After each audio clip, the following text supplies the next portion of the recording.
Senin ananızın kalbini çıkarım lan amına kodumun evlatları.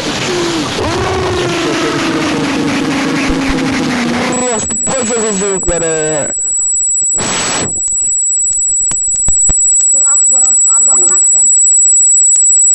Doğru yeterince yettim. Yani yetmediyse devam edebiliriz. Bakoko'ya selamlar.